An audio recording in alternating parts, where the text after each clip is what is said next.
All right, so here's Ronald Border, who's one of the members of the NYC First Makers Lab at Cornell Tech. So Ronald, can you tell me what you've done here, please?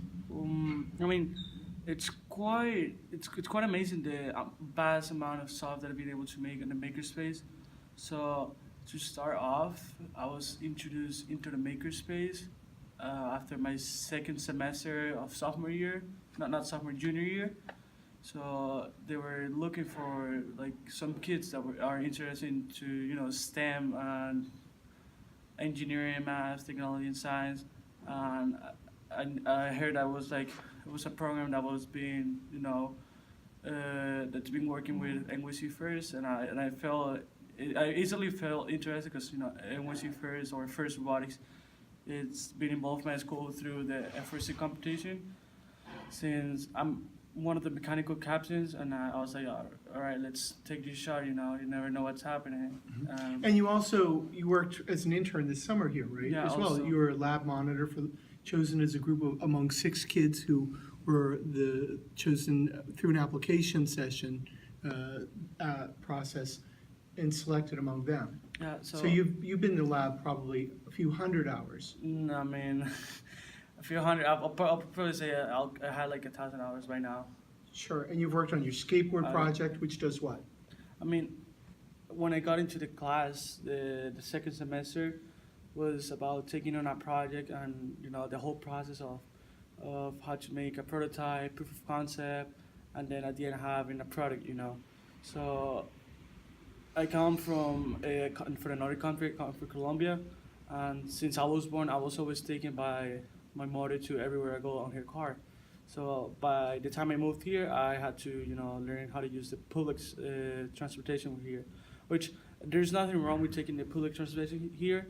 It's just that it's quite inefficient, and it's funny because today when I was on my way here, I was like, all right, let's take the train, and I got to 74th Street, which is the stop where the F train goes to Roosevelt Island. Guess what? I checked my phone, 30 minutes for the next F train to show up. I was like, you know what? I'm just taking a car. I don't care.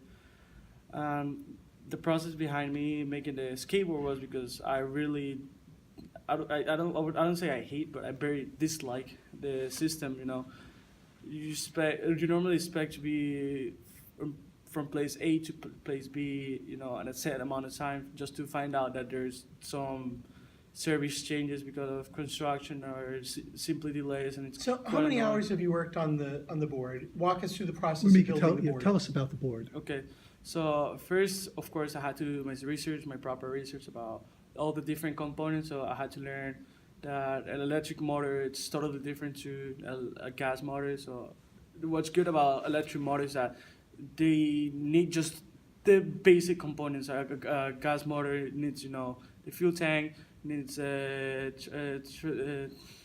transmission, the radiator, all of the different components that makes a car. But an electric motor only needs a motor itself, a battery, a speed controller, and some form of potentiometer to regulate the speed. And what kind of torque and speeds can you get on that? I mean, I was using a motor that had it's called a 6374, 63 because that's a millimeters in diameter, so the motor, and it had a length of 74, and I was able to gear it with a 13-tooth motor pulley, which is a small pulley in the motor, and then a big pulley into the wheel. So what happens is that if you have a small gear in the motor and a big gear in the wheel, you increase the torque. If you do the opposite, you decrease the torque, but you gain speed. So I had around a 1 to 3 configuration, so it was 3 times more strong than normally. So it was able to uphold my weight, and I'm currently able to go around 22 to 25 miles per hour, which is really good, considering that the speed limit around most streets is 25. How about that mounted computer that you built the mount for? How did you built that in Fusion 360? Also, so I had this idea. I'm still working on it because of time. I haven't been able to work on it more than I wish to. So I wanted to have some sort of like feedback from some sort of computer that tells me what's happening on the street. So I bought a Raspberry Pi, and I also bought like a camera that works with it. With the help of Yoav and Peter, we kind of like wanted to take on this project, and then Joab helped me like go through the whole process 3D designing by using Fusion 360. Don't get me wrong, 3D modeling can be quite tough sometimes, but it's just a matter of practicing and really putting the time into it. By this point, I think I'm in between to an amateur to advanced person in Fusion 360. There's still a bunch of stuff that I need to learn, but a lot of that comes from just showing up here and just watching Joab teach me all of the different tips and tricks of Fusion 360. So your skateboard can go between 22 and 25 miles an hour. Yes. Do you hope to do anything with that? I mean, right now, I'm also doing right now a bike. So I'm using, right now I have the batteries for that bike right here. So for my skateboard, I was using lithium ion batteries, which are the ones, the lithium ion, and there are these battery cells that are called 18650. Which stands 18 in millimeter diameters and 65 in length. And those are the ones currently used to power the most advanced car in the world, which is the Tesla.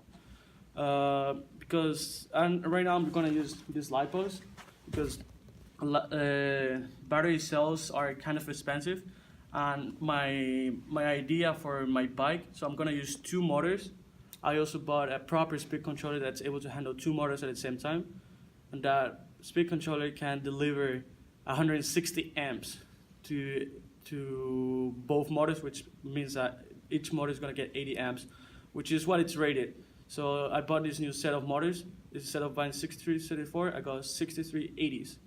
And that set of motor has a lower kV, which is kilovolts per rotations.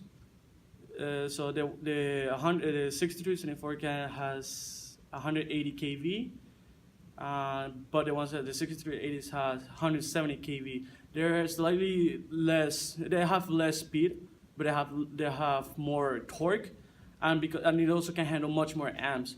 So you kind of find some balance in between them. So how much electronics did you do before you came to this lab?